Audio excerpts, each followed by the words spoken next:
You're in love with tomorrow, but you're neglecting today. And when God sees you neglecting today, he will not give you tomorrow. Until you are faithful over the few, you cannot be ruler over the many. So you need to take your eye off of the tree and water what you got now. Oh God. Water what you got right now. Because if you give attention to the responsibilities that you have been given, you will be promoted to the next level. Go ahead and rehearse. Go ahead and play your scales. Go ahead and work on your level. Go ahead and master where you are. And after a while, without you even trying to do it, where you started will turn into where you're going. That's what destiny is pulling you into. At the center stage, we have a piano, a baby grand piano, glistening, shining, and bright. But it cannot play itself. It is an opportunity. If the right person doesn't touch it, it will never reach its potential. The piano has existed so long that it will only give itself fully over to somebody who has invested enough time and effort in it, and they know how to get the most out of the same keyboard. 88 keys on the keyboard, but it's the fingers that pluck it that control what it can produce. So you go out and you buy you a piano, and in your mind you think, I'm going to work on this, and in a couple of months, I'm going to do that too.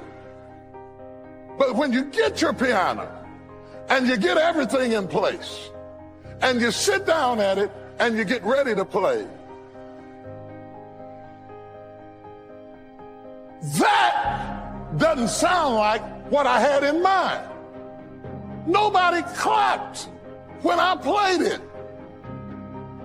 They don't like me.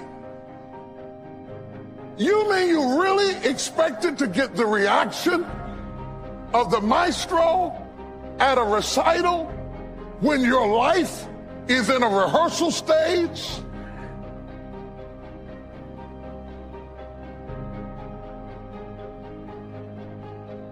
See, you're trying to get a reaction that you haven't earned yet. And if you're not careful, you will do this for a while and say, that doesn't work for me. And now you got the clarinet and you're trying to blow it. And then if you don't get a quick reaction from that, you put that down and say, that's not giving it to me. And now you got a drum and you're beating on the drum and you can't master that. Look at how many things you started and stopped. If you stop playing scales, you'll miss the opportunity to discover the sapling, the growth. But if you keep on working on what you are, what you shall be is going to manifest in your life. From the rehearsal to the recital, once you have mastered it, whether the recital is business, marriage, kingdom building, book writing, script writing, accounting firms, real estate development, wife, husband, family, whatever your recital is, once you have maximized it, you get to sit with the masters. And then you begin to grapple with this. How do I take what I have developed and make it fit into the orchestra of God's divine purpose? Because even if you are a maestro, but you can't fit with other people, and you can't work with anybody, and you can't get along with anybody, you'll never be in the orchestra because you can't figure out how you fit. Now, Jamar's task is to fit in with the orchestra. Your task is to take what you have developed and fit in with others without being jealous,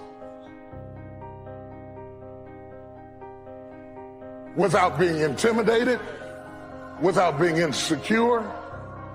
You can't shine. A true master only shines when the light is on him.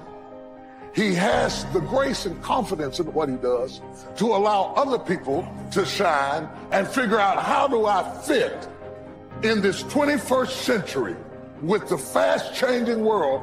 How do I fit in with other people who put in just as much to be good at what they do? Whether you are at the rehearsal stage, the recital stage, or the orchestration stage, somewhere in your life, you are in one of those three stages. And you will only finish when you focus on what God has given you.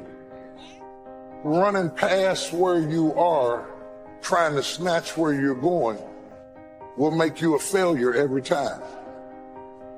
Every step that you take has been ordered by the Lord. God does not order elevators. With God, you must take the steps. The steps of a good man are ordered by the Lord. Notice how poverty is generational.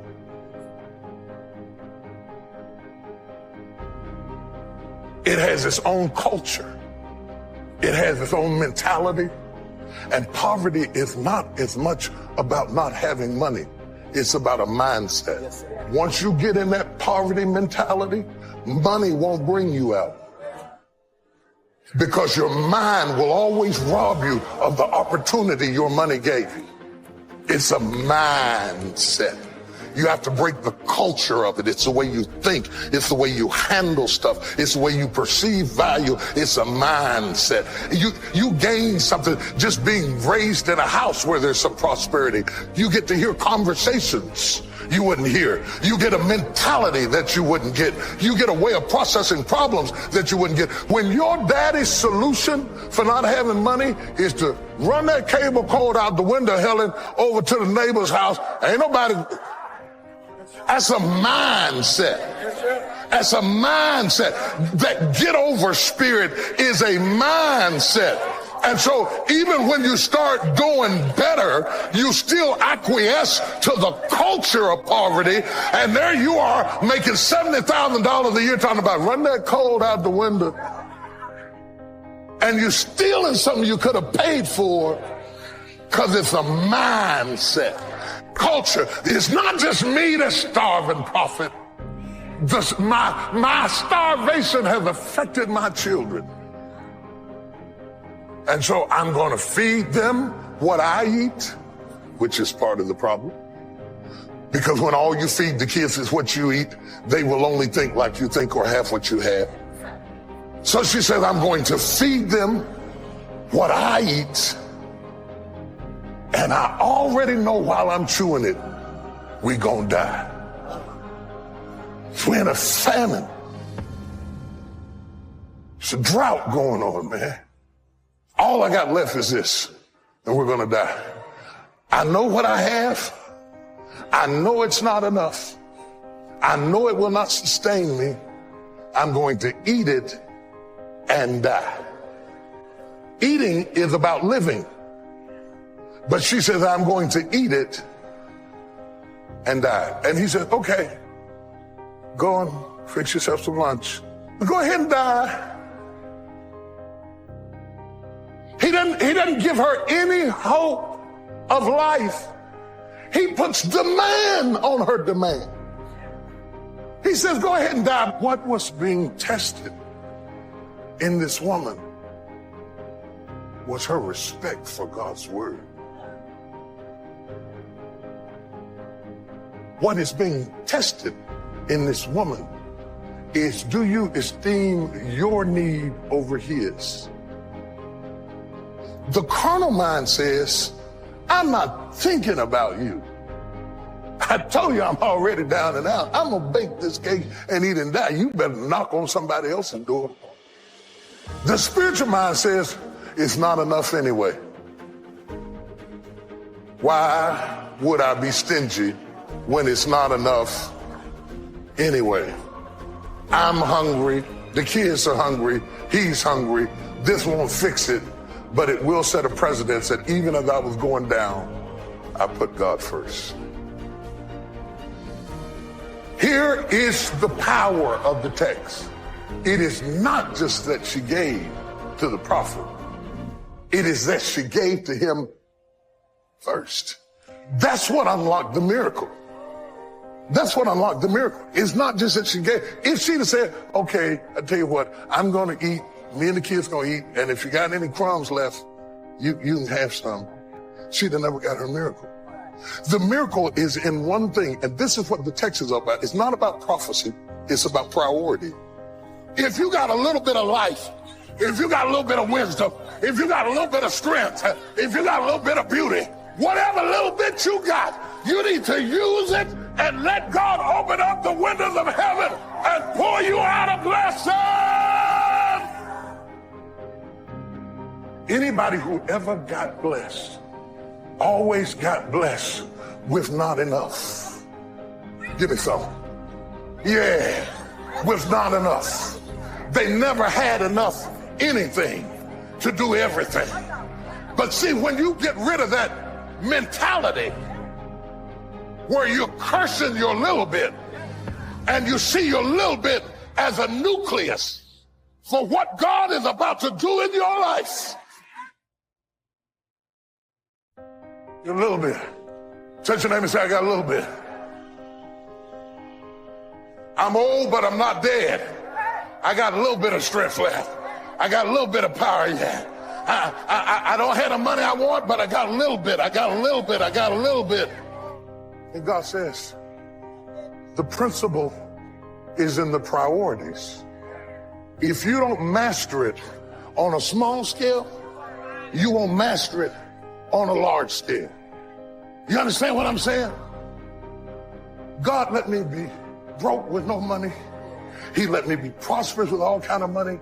And I ended up at the same place. And I asked him, what's wrong? He said, it's not the amount, it's your method. It's your method. And whether it's $100 or $1,000, you will always be broke because you have the methodology of poverty. You don't have your priorities in the right place. When I do give you 1,000, you buy what you want and beg what you need. He said, and until you get your priorities straight, I can't afford to bless you, because I can't bless you if I can't trust you. Oh, y'all don't hear me. I said I can't bless you if I can't trust you. But if you show me that you'll fix your method, then I can make an investment in your life. In fact, if you'll put first things first, God said, I'll open up the windows of heaven and pour you out a blessing. You won't have room enough to receive. Slap somebody, say, first things first. The whole principle of tithing is not gambling at a casino. It is a commitment to priority. It is saying, God, I put you first. Whenever you put God first, he will arise and let your enemies be scattered. God said, if I get ready to bless you, I don't need any outside circumstance to be lining up right for you to be blessed. 1,000 can fall at thy right side. 10,000 can fall at your left side. But if I decide to bless your house, no weapon formed against you shall be able to prosper. Every tongue that I wish I had a witness. If I had somebody in this place that God made a way out of no way, jump up on your feet as a witness.